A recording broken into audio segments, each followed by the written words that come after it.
Hello and welcome. How are you doing? This is Gbogbo Swagger and welcome to Swagger's Lifestyle. How have you been? It's always amazing coming to have conversations with you and bring topics that definitely interest you and brings about positive change for you. So today we are going to be having a very wonderful conversation.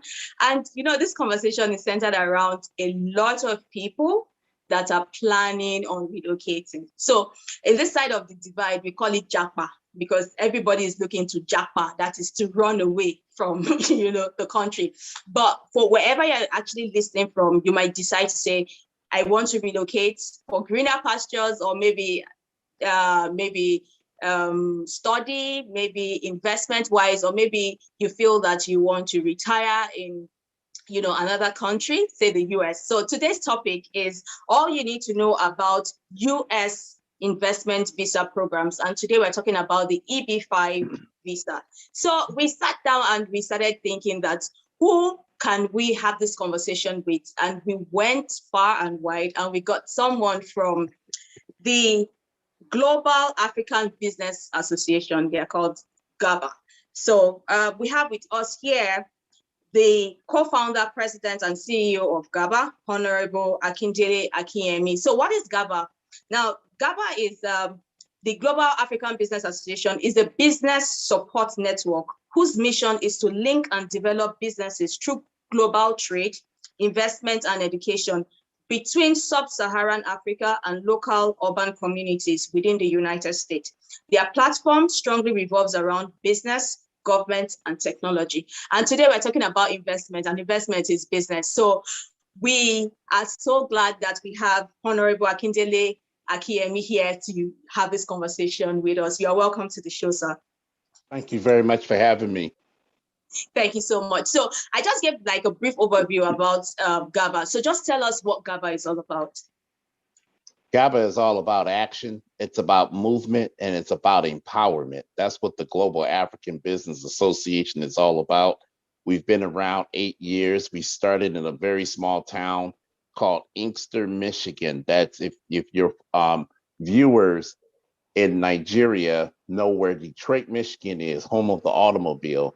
We're about 10 miles west of Detroit. Now we started in Inkster because we had an ideal at that time where, we need to have an African business chamber or a business association that's linked in with a local city so we can develop it organically and empower it organically along with the residents to show the residents that they too have their stakeholders as African Americans and doing business with Africa. And so that's what we've been doing for the last 8 years. We are about a team of action. 80% of GABA are women. Wow. 80%. Wow. Wow. I don't know why I'm on this program tonight. It's 80% is women. Wow. And 54% are millennials. So what I was looking for was young women to join GABA because I understand being in many organizations in the past, whether they were African or African American, or kind of a synergy of both, where men dominated the conversation. I wanted an organization for women empowerment. Seriously, I'm not afraid of women empowerment. I know women move the world one business at a time. I know that women can run countries. I know women can lead in government. They lead in technology, and I acknowledge that. I'm not afraid of that. As a Nigerian man, I'm not afraid to say that on this program. And so that's what GABA is about. We're about action. We're about business. We're about empowerment. We're about upliftment and networking and building positive relationships with one another, so that we can lay the groundwork for the next generation. Thank you so much for that. Thank you so much for that. So let's go straight into our conversation. So I'd like to tell everybody listening to just, grab your pen, grab your paper. And also if you have questions, you know how we do it here. You just send it in the comment section and then we'll take the conversation. We'll take your questions along with the conversation we're having. So what is the U.S. investment program? Well, the U.S. investment program is really the EB-5 investment visa. Now, the United States Citizenship and Immigration Services, they administer this program. It was created in Congress, the US Congress in 1990 to stimulate the US economy through job creation and capital investment by foreign investors. Now, it started as a pilot program back in 1992, and it's been regularly reauthorized ever since then. But investors, there are different types of EB-5 classifications that I'll talk about in a little bit as we have our discussion. But basically what an EB-5 investor program does is give the opportunity for that foreign investor to obtain permanent residency here in the US. Okay, so now for the investment program, so it's the EB-5 visa, or do we have other visas inclusive of the EB-5? Well, there is a sister visa to the EB-5 called an E2 visa. And the E2 visa basically is, in so many words, an investor visa also. The difference is one leads to permanent residency, the other doesn't. And the E2 visa is normally considered a treaty visa. It's also what an E2 visa is, not as much investment as an EB-5 investor visa. Okay, good. So since we are talking about the EB-5 visa, let's just stick with the conversation concerning the EB-5 visa. So what is an EB-5 visa? Well, an EB-5 visa, for your audience, an EB-5 stands for employment-based fifth preference visa or category. So there are 5 EB types of visas here in the United States, and the EB-5 is the fifth preference employment-based visa. And what it is basically is it's a green card or a permanent residency card. By investing substantial amount of capital to finance a commercial business in the United States that will at least minimum employ 10 American workers. Now, what I want to share with your audience, if I could, explain to everyone that there are 2 types of ways to conduct an EB-5 investor visa program here in the United States. And that's called a direct investment and a regional center. So a direct investment involve directly investing in commercial property or commercial businesses without working through a medium or a middleman, as we call it here in the United States. That means you, as an investor, is working directly with the investment. You are responsible for getting those minimum 10 workers. You are responsible for pushing your own personal paperwork to ensure that you get permanent residency. And then you have a regional center program. Now, the regional center program is a very popular program with the EB-5 investor visa program here in the United States. This is regional centers work as a middleman between the investor and USCIS. It's called a regional center. It's really a designation. It's not a physical space per se. You can run a regional center out of your own house, in your own basement. You can run it out of your car if that's what you choose to. But a regional center, primarily, you're the middleman or the middlewoman of handling all the investment funds, things of that nature. So say for instance, you as an investor you're borrowing money from a financial institution in Nigeria, and you hire my services as a regional center to make sure that your money is going into your actual investment, is going into your commercial project. We're making sure that you're hiring American workers. More importantly, making sure that your paperwork go through USCIS for permanent residency. That's what a regional center does. It could be a private or a public economic unit. That means a city here, in here, Detroit, or Inkster, Michigan, or Romulus, Michigan, where we currently base, can own and operate as a public entity, an EB-5 regional center to attract investments from Nigeria. It could be a private entity. It could be a public-private partnership of an EB-5 regional center. As long as we are promoting economic growth, improving regional productivity, creating jobs, and increasing domestic capital investment, that's what USCIS is paying attention to. So there are two types of investments, two types of ways of doing an EB-5 investment visa program here: a direct investment or through a regional center. Thank you so much for that. Now, what are the immigration requirements and how can an individual become eligible? Well, the first thing is understanding the requirements. So the financial requirements. So it's been a lot of back and forth about this.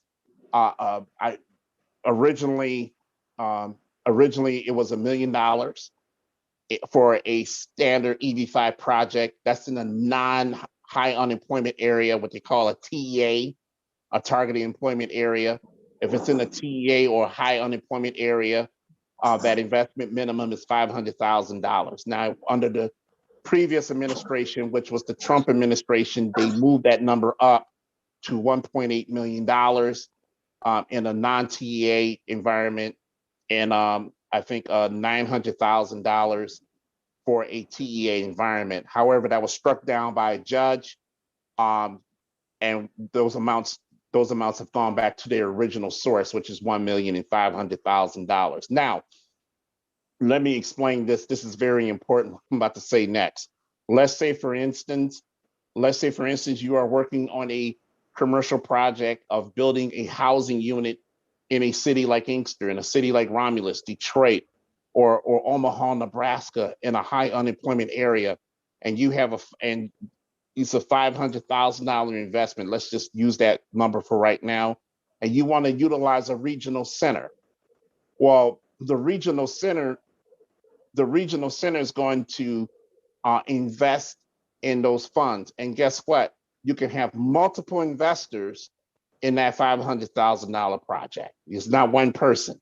That means if you get several people that want to pitch in $25,000 US, $15,000 US into this major project for this regional center, you can do that. And guess what? If that project goes through, you hire these American workers. Guess what? Those people get their green cards. Wow. Now, if it's a direct investment, $500,000 direct investment, then that one individual is responsible to making that happen on their own, his or her own. You understand that?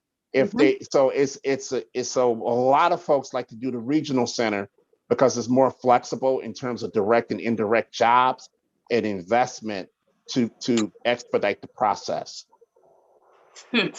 Thank you so much for that vital information. So what it means is, but when you're doing the application, is it one person that does the application, or the different investors coming together forms like a particular umbrella to do the application? If you're doing a direct investment as an EB5, let's say for instance me want to invest in a hotel. Let's say for instance I live in Nigeria. I want to invest in a hotel. I want to invest in a school.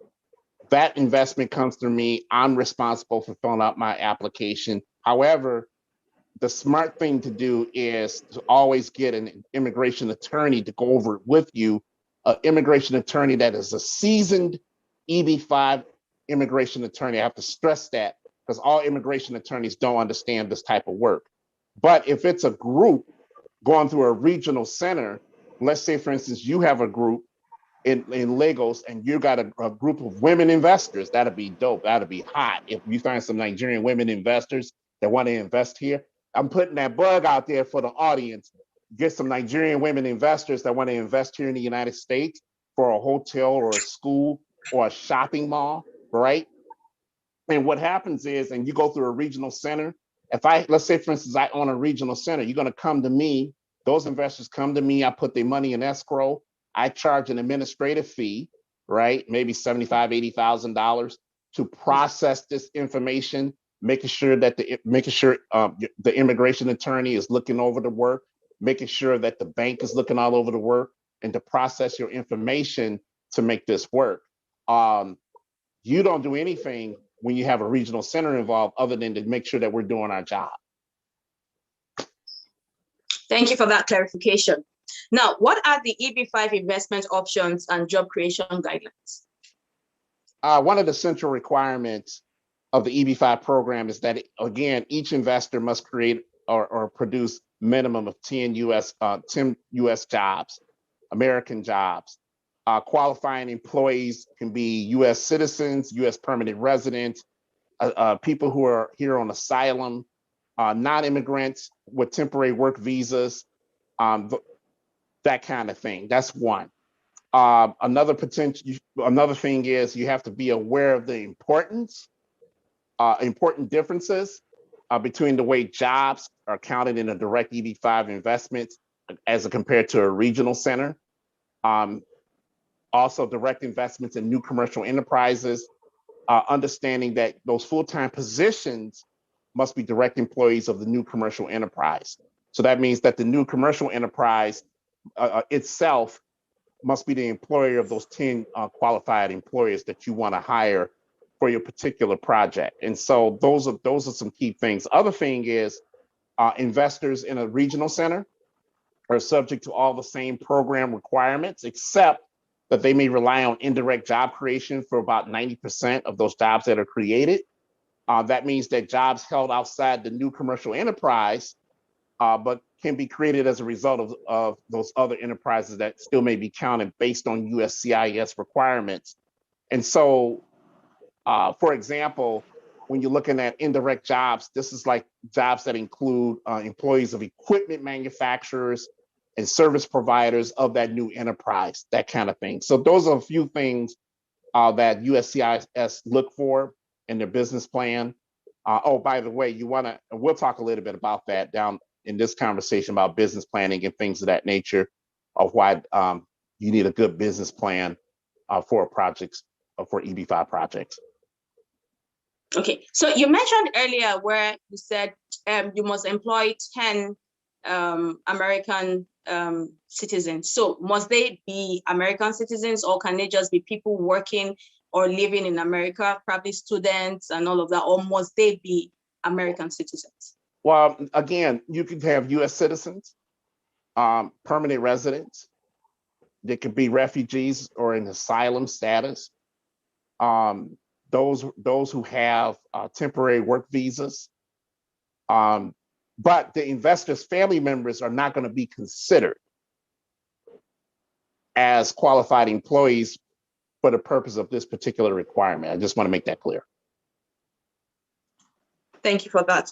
Now, what are the EB5 visa application steps? So we know that you must have either $1 million or $500,000. So aside from that, and you also stressed that one must have an immigration lawyer, a seasoned immigration lawyer that deals with EB5 visa application. So after that, what are the other application steps? One of the key steps is making sure that you select a qualifying EB5 project. That's always number one, because there are different types of projects that consider EB5.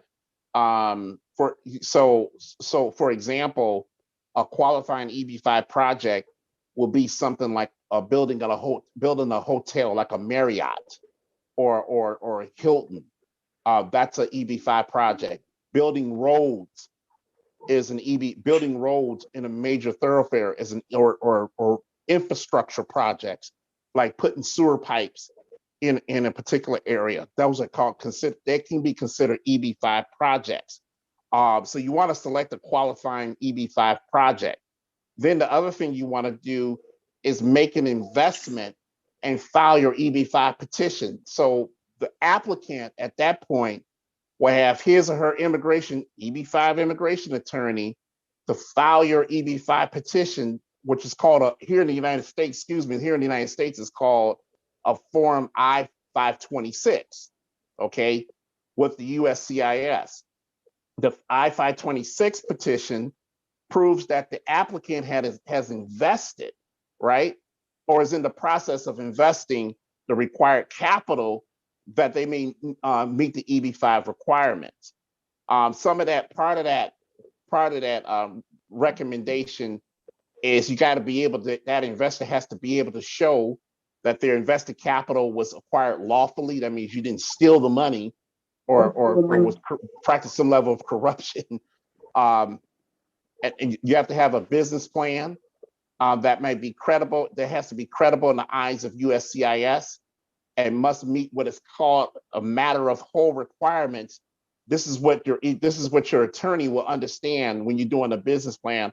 There's certain criteria called matter of whole through USCIS. So you just can't do any business plan. They're looking for specific requirements within the business plan. Also, invest in funds, guys, has to go into a new commercial enterprise and be spent on different expenditures related to job creation. And the capital, an investor's capital has to be placed at risk till the end of the conditional permanent residency.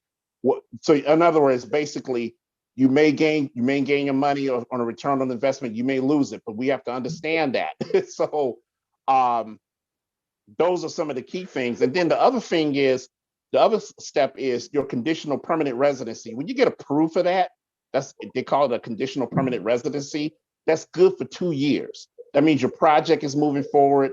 USCIS gave you 2 thumbs up. Now they're going to grant you what is called conditional permanent residency. If the investor is living in the US, they're going to end up filing what is called an I-485. That's called an adjustment of status. If you're living in Nigeria, you're going to file what is called a DS-260 with your US consulate or embassy in Nigeria. Then that next step beyond that, the investor with the EB-5 visa, they're going to work on becoming a permanent resident of the United States long term. And one more thing. And then after that process, you have the removal of conditions. Now, the removal of conditions for your audience, that's the final step in the EB-5 visa process to become an unconditional permanent resident. So that I wanted to bring that up. That's called an I-829. You have to submit that to USCIS for approval. Thank you for that, sir. Yeah, so the question I was about to ask is, which of these projects would you advise an investor to go for when considering an EB5 visa? Okay, so, and that's a very powerful, it's not a good question, it's a very powerful and grand question, and here's why. Because it is based upon the needs of the community in which that person, his or her, is trying to invest in. So let me give you an example of that. So like in a city like Inkster, Michigan, which is, to your audience, they've never heard of Inkster, Michigan, 6 square miles, 25,000 residents, 40% unemployment rate, okay? A city that's on the rebound, but also need injection of businesses and injection of projects. And so in a city like Inkster, if a person was, and Inkster sitting next, it is literally 10 minutes from the actual airport. And so you want to build a hotel in Inkster, that's a good project. There are two major housing I want to call them programs, housing facilities in the city of Inkster that are unfinished. So if they wanted to finish that project, they can do that right there in the city of Inkster. If you wanted to build a grocery store from the ground up, a state-of-the-art grocery store from the ground up, that could be an EB5 project. So it's not like you have to build a 70-story skyscraper or anything like that. Those people who have skin in the game, they do that. But for just to get your foot in the door, it's projects like that can actually go a long way, because you're benefiting the community at large, and also benefiting yourself and your family who wants to come here as well. So I'd like to say that the first step is for you to do the research. So when you want to do the research, the investor, when the investor is doing his or her research, do they come to your association for direction, or is it the lawyer that will direct them on the projects that they should actually embark on, depending on the country or the state that they are looking to invest? So they can come to us as GABA in terms of demographic information, in terms of what the need of the community is. we're proficient in that. That's a no-brainer. But when it comes to the meat and potatoes, then we can refer them to one of our partners that actually do this type of work. So when considering a country or a state to actually invest in, which are the states that you would actually advise? All 50 if you want. I like that. It doesn't really matter. You can to be very biased, and I'm just sharing this with your audience. You can I know always you go would through come to Michigan. Right. Come to Michigan. I have been in every urban center, in every urban community in the state of Michigan. I'm not even joking. I've been in every urban community, which they have poverty, education, all kind of challenges. I've been to all of them statewide, and so we can spin the wheel with that. You can go to Nebraska and Omaha, Nebraska. You can go to Charlotte, North Carolina. You can go to Atlanta, Georgia, or Houston, Texas. You can go to Dallas. You can go to anywhere in the United States where we have a presence. We can get started. We have the network. We have the expertise. We have folks that can assist in that. It doesn't matter if you're coming from Nigeria or South Africa or Kenya or Ghana who wants to invest, Sierra Leone, we can make that happen. Good, thank you for that. So when you have for example, I'm an investor. Okay, let me use myself as an example. I'm an investor. I've put in all the requirements. I have been granted the PR, that is the green card status. Is it possible? And for example, maybe I picked Michigan as the place where I actually ingested the money. Now, is it possible when I have all the required status that I need, can I move from Michigan to another state? Yes. I recommend, this is what I recommend, folks. You could set up shop in Michigan. If you decide to move to Atlanta, Georgia, as your project is moving forward and you get your status and all that, by all means do so, because you still have a presence in Michigan. You see what I'm saying? If you decide to go to Chicago, you can do that. If you want to go to Charlotte, North Carolina, you could do that. If you want to go to Houston, Texas, you can do that, because you still have that presence here in Michigan. By all means. Okay, thank you for that. Thank you for that. So let's go to the comment section and see what our online audience are saying. So we have Solomon saying, hey, hi, thank you for tuning in. Okay, we have Adiomi Bwede saying GABA in the house. Thank you for that. We have Ikechukwu waving. Thank you for tuning in. We have Olatoye Olawale saying, nice one. Thank you so much for tuning in. We have Winnie Unwako saying thumbs up. Thank you so much for tuning in. We have Basi saying good job. Thank you so much for that. We have Demet Concept saying great insights, 100%. Thank you so much for tuning in and for the feedback. We have Adeomi saying lots of opportunities, great insights. Thank you so much for tuning in. And for our online audience, or for those that are actually joining us for the first time, we say welcome. And we'd like to say kindly subscribe to this channel, because we have amazing content for you. And at the end of this session, kindly share this with your network. You never can tell who needs this information. So back to our conversation. And please, if you have any question, kindly drop it in the live chat and we'll engage with you. So what are the benefits of the EB5 visa?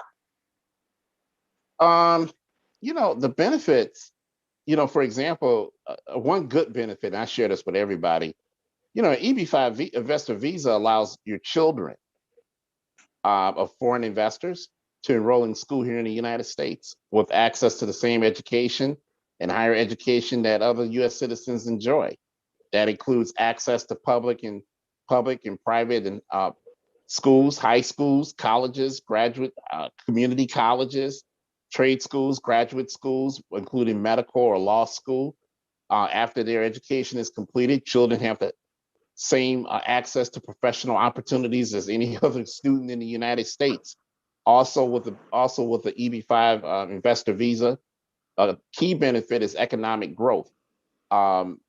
And the reason why economic growth is important is because foreign investors infuse capital into the economy here, both through investment and other means day to day. Now, I want to just say this very important. It's important that we understand not just in Nigeria the importance of an EB-5 visa, but right here in the United States, we have people that look like you and I on this broadcast tonight that do not know what an EB-5 is. You got folks in real estate, because the EB-5 investor visa is really a real estate visa. And you have folks that look like you and I that have never even heard of an EB-5 investor visa.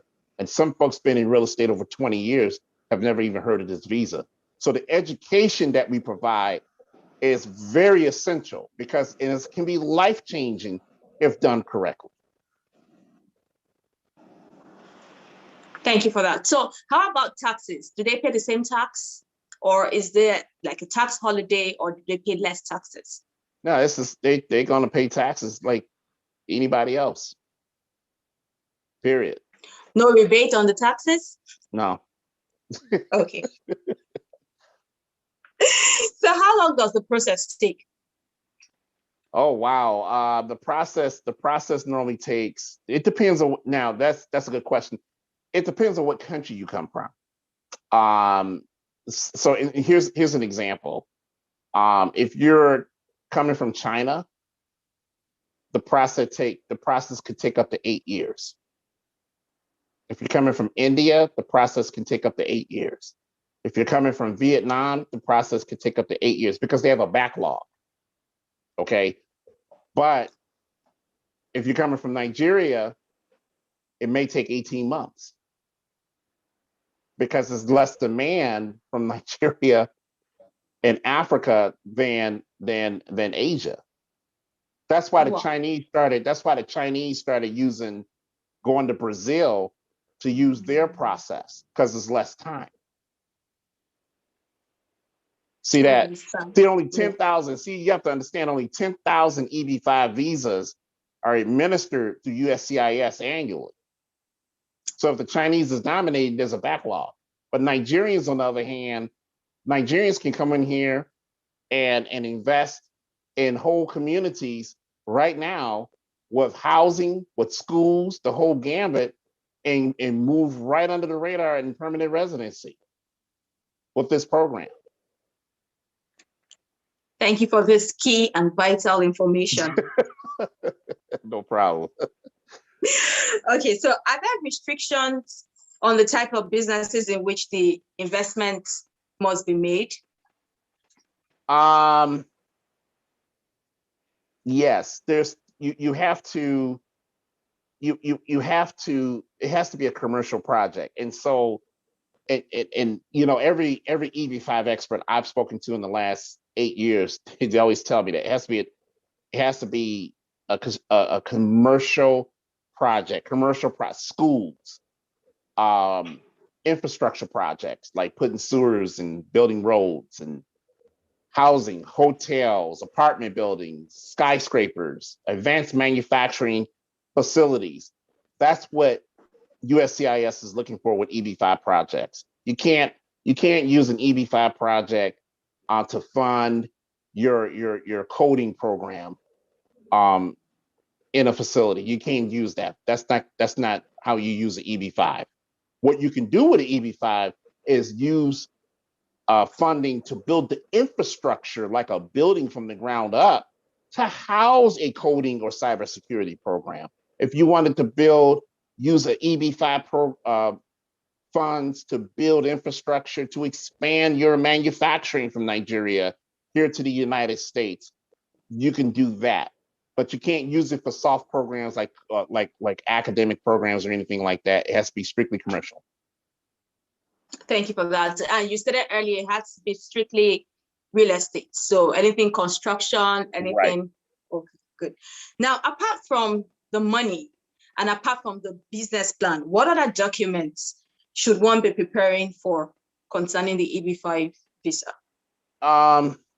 Well, the documents you have to have in front of you, and I'll name a few. The documents you have to have, of course, is a bank statement. That statement. But you have to have a bank statement. You have to have a matter of whole business plan. You have to have an immigration plan. You have to also you also and some people do this. You also have to have a timeline of where your business starts and where it ends and your project ends. You know, that helps. You have to you also have to have the most important thing, just to make a long story short for the sake of time, is you got to have a lot of financial documents to show forth that this project is legitimate, and it has to be a legitimate project. The government here, they're going to investigate, they're going to cross all the dots to ensure that this is not some fraudulent plan that the investor makes off with the money or the regional center makes off with the money or anything like that. Okay. Now, when, for example, like I like how you stated that different people or different investors can come together to pull out the funds and, you know, invest in a commercial project. Now, how is it possible for GABA to get people together or to recommend people that, okay, for example, I have, let's say $100,000 and I'm looking for other investors to come so that we could actually collaborate together and, you know, do this investment. Is it possible for me to come to GABA and then you direct me to other people that have maybe $20,000, $50,000 that want to invest in the commercial project to get an EB5 visa? Is it possible? Do you render services like that? Or do I go to look for the people or the investors myself? So this is what we do strategically right now. What we do right now is we find out who seriously is ready to roll. And then we have some key stakeholders or key partners that we direct people to, and they kind of go through the whole process with them. It's been discussed over and over again about GABA really getting involved. I mean, if my co-founder was here, she could tell you we have been talking about this for quite some time. It's just building the infrastructure because there's a very complex infrastructure to build on our end, especially when you're talking about regional centers, because that's what we would have to end up doing, is building and regional centers are not cheap. If a regional center, just to get the designation, just to file the application is $17,000 US dollars. So it's not cheap to do this, but it's not impossible for us to get investors who are serious and kind of address it with our partners and people who we partner with to kind of take them to the next step. We can do that in our sleep. Thank you for that. Now, is the EB5 visa equivalent to the permanent residence, or one will still be required to apply for a PR? No. You just once you file for permanent residency, that's it. The next process you may want to consider. The next process you may want to consider after permanent residency is naturalization, and normally the naturalization process. I think it's after, if my memory serves me right, I think it's around after 7 years, 3 years or 7 years after you file for permanent residency, you could file for citizenship. You know, so no, you don't have to file another PR application or anything because you're already going through the process as from conditional to unconditional permanent residency. You're going to enjoy with the exception of things that a citizen may enjoy. Your kids can go to school, you can go to work, you have a work visa, social security number, all that as a permanent residency through an EB-5 process. You don't have to file nothing again. Thank you for that. Okay, so how do one get a lawyer or a seasoned lawyer to be able to, because, you know, the world is evolving and you have a lot of scam or fraudulent people outside. So how can you get a seasoned immigration lawyer to apply or to use or consult for you? So a seasoned immigration lawyer, I'm going to tell you two. I'll tell you two things. The first thing I'm going to share with you and your audience is you want to find a seasoned lawyer that has a track record of filing for petitions for EB-5. Okay, and that person should have a background on what an EB-5 visa process is, him or her. That's on the short end. On the back end, there are a couple of people through our GABA network that we can refer people to that can assist with that process. But you know, and I know I sound like a broke record when I say you want to find a natural, not a natural, but a EB-5 immigration attorney that's seasoned, that understands, because this stuff is complex. This is not cut and dry.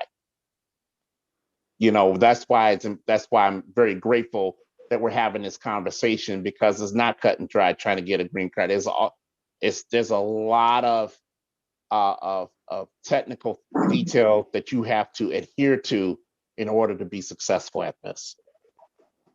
Thank you so much for that. So let's go to the comment section. So we have Victor saying thumbs up. Thank you for tuning in. We have Neme Concept saying, wow, thank you so much for that. So we have a question, and the question is it possible for you to move from a work or student visa to an EB-5 visa? Yes. So what some people do, and I've spoken to people here on a student visa, they go on to school and they want to invest in a project, $500,000-$600,000 project. They obtain the funds back home, however they obtain the funds legally, and they file their petition to move forward of obtaining an EB-5 visa. That, yes, here you can do that. That's actually, believe it or not, encouraged by economists here, USCIS. That's encouraged in general for student visas, for people on a student visa to convert their visa to an EB-5, because what you're doing is you're helping yourself to get permanent residency. You're helping your family. If you're married, you're helping your family out. Also, you're also putting people to work, Americans to work with a commercial project that's an economic benefit to the community at large. So that's always encouraged. Yes, the answer to that is absolutely. Okay, thank you for that. Now, you talked about when you file for the EB-5 visa, you have the people in the CIS go to do investigation as regards the fund, if it's stolen and if it's genuine funds. Is it possible for someone to actually take a loan from their bank to be able to do a project, an EB-5 project in the United States? Is it possible? It's very possible. I think they even changed, I believe they even changed the ruling on getting unsecured loans from financial institutions now to even do an EB-5 project here in the United States. I mean, when we look at funds, just for audience sake, when you're looking at funds, they're looking at people with salaries, maybe your salary, or stocks, or securities, bank accounts, deposits, loans, things like that. Things that are traceable. That's where I'm going with that. Things that are traceable. That's what USCIS is paying attention to, especially with EB-5 projects.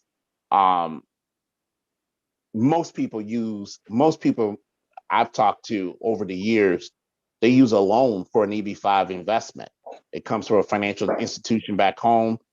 If collateral is involved in it, it has to be cited.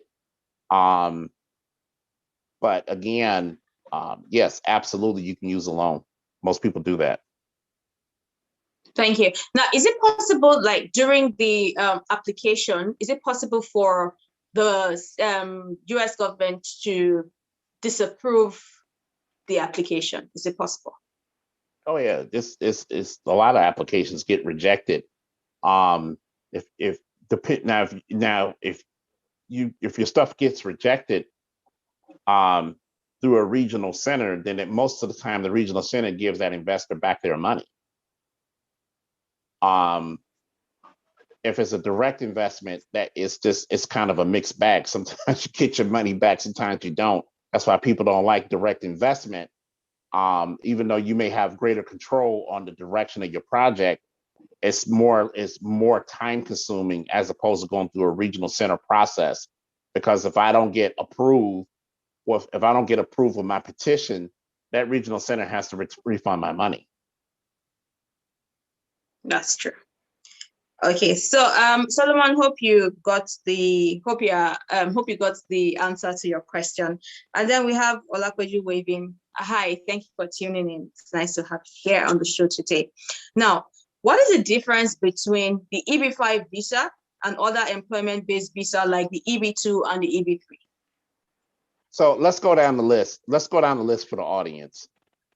So there are 5 preferences for an EB, employment-based visa here in the United States. So EB1 is an employment-based first preference visa. Now, this is the visa if you are working in, let's say, for instance, in Nigeria, you are a doctor, you run a nursing center, you are the Director General of a Chamber of Commerce that's actually doing international business on the continent. You are you're working in your specialization as in economic development is working in an economic zone, and you have these credentials, a master's degree, a doctorate degree. Chances of you obtaining the EB1 is very great because of your specialization. Now, EB1, you don't have to have anybody file for you. And it's just, that's the big thing. And number 2, once you get permanent residency, you can move right into the United States and move forward with your life with an EB1 visa. So I always talk to Nigerians who are on the continent or other parts of the continent. If they have a very high level skill set in a leadership capacity that they're working in, consider the EB1. The EB2 visa, which is the second preference visa. Now, this is called a skilled worker visa. And this is a skilled worker visa for people with master's degrees. You may be working in education, you may be working in the medical field or technology. But the key thing is with an EB2 visa, you have to have a company sponsor you, American company sponsor you. And one of the things they have to do, that American company has to do, is they have to fill out what is called a PERM certification through the United States Department of Labor. And through the United States Department of Labor, you as a company, American company, have to explain to the United States Department of Labor why we need to hire this person from Nigeria on this EB2 visa and not displace American workers. So you have to prove that you couldn't find nobody to fill in this position with an EB2. Okay. Once you get past the Labor Department, then the company can file with USCIS an EB2 visa for that particular worker. Same scenario. Once they get approved, they can work at the company. They can buy a house here in the United States. The kids can go to school, the whole gambit. An EB3 visa is also a skilled worker visa, but you don't have to have a degree. So with the EB2, you have a degree. With the EB3, you may not even have a bachelor's degree with that. Okay, but same scenario. That American company has to show the United States Department of Labor that we're not displacing American workers. I have to fill out a PERM certification. I have to go through all these channels in order for you to work for me. Now, the key thing about, I just want to share this with your audience. There's no PERM certification requirement for an EB3 if you're a nurse. So if you're a nurse, you don't have to go through that process because there's a shortage of nurses globally. Now, what GABA is trying to do and lobby on at the federal level is expand that list, not just nursing, but also cybersecurity, through cybersecurity and artificial intelligence and people in IT. We need to expand that list because there's a shortage of all these workers globally, not just here in the United States. So we're trying to work with our lawmakers to expand that list. An EB4 visa The EB4 visa normally goes towards religious workers. So so there's a sister visa to the EB4 called an R4. So an R4 visa is a non-immigrant visa that deals with religious workers. So let's say, for instance, somebody out of RCCG in Nigeria wanted to come to the United States and work for the church, they would use an R4 visa. But if you're looking for permanent residency, then you got to file for an EB4 visa. Same scenario, they're sister visas, except one leads to permanent residency, the other doesn't lead to permanent residency.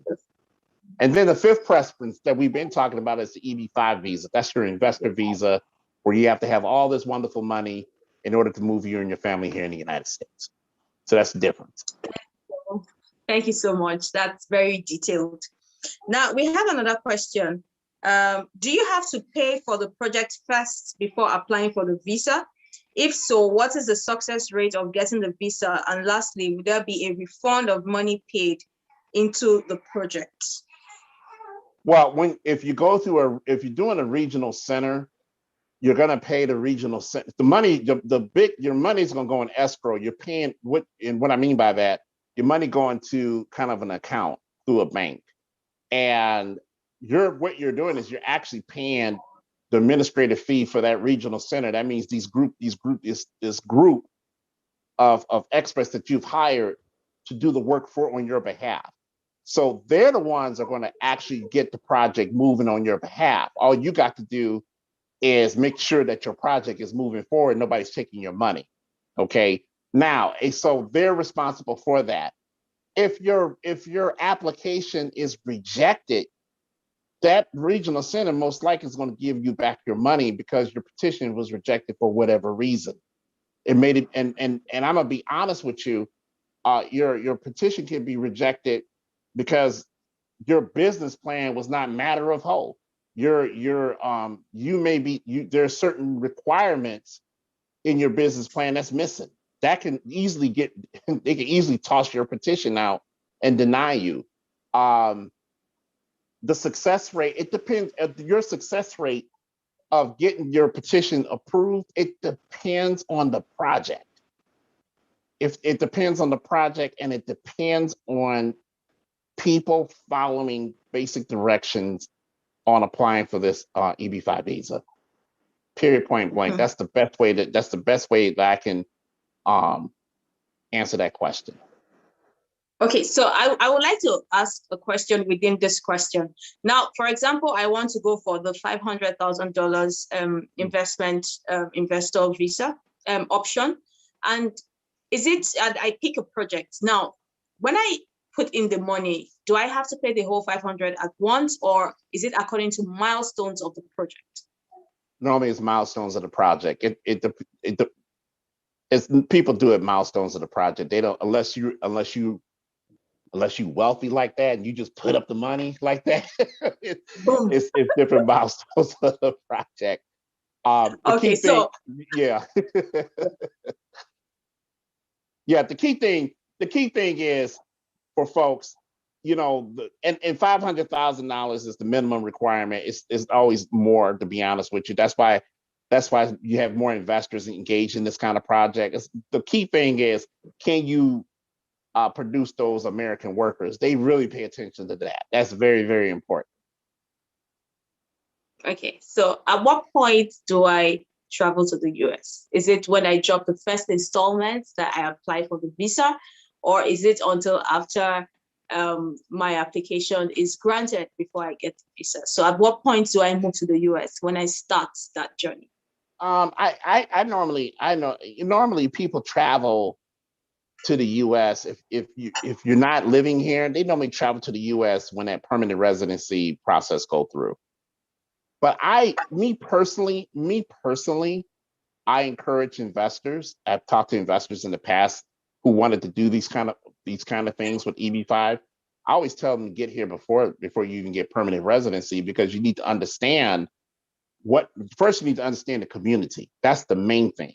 You need to understand the community, and you need to have community buy-in. Even though GABA or other organizations can do that on your behalf, you yourself as an investor or investors need to have community buy-in and understand from your perspective, putting your money up why you're doing this project to benefit this particular community. So I always tell folks, get here before you even get permanent residency. But once you get your PR, you can make that transition. Okay, so during that period of what's it called, when the project is probably starting to when it's finishing, when you advise people to actually come to the US, so do they apply for probably a tourist visa to come to the US, or can they start the application for the EB5 visa from inception? They can. You're starting the EB5 from inception. The moment you're starting your EB5 project from inception, the moment you get everything together. And what I mean by that is, like I explained earlier, when we went through the steps of what that looks like, you want to first, again, I'll say this again, qualify an EB5 project, you got to define that first. File your EB5 petition. So you got to get everybody together, the business analyst, the immigration attorney. You have to get all that before you file your I-526, because even if you haven't broken ground yet, there's no shovels in the ground yet on your project, you can still get started, because what you're doing is showing USCIS a timeline, a projected timeline of what your project is going to look like. They'll review your petition even without shovels in the ground. But you have to, on the investor end, you have to have all these people in place. It's not good advice to start a I-526 petition. You don't have an immigration attorney. That's just not happening. Period. So. Thank you for that. So we have Olufumilona Omata saying, thank you, sir, for the information. Thank you so much for tuning in. And okay, so thank you so much. We've actually learned a lot, and this has been a very insightful conversation. Now, what tips would you share with our viewers on how to avoid fraudulent EB5 processors? So if you have these EB5 regional centers telling you, we can guarantee you a visa or a green card, stay away from them. We guarantee you a return on investment, stay away from them. If they promise you no risk investment, definitely stay away from them.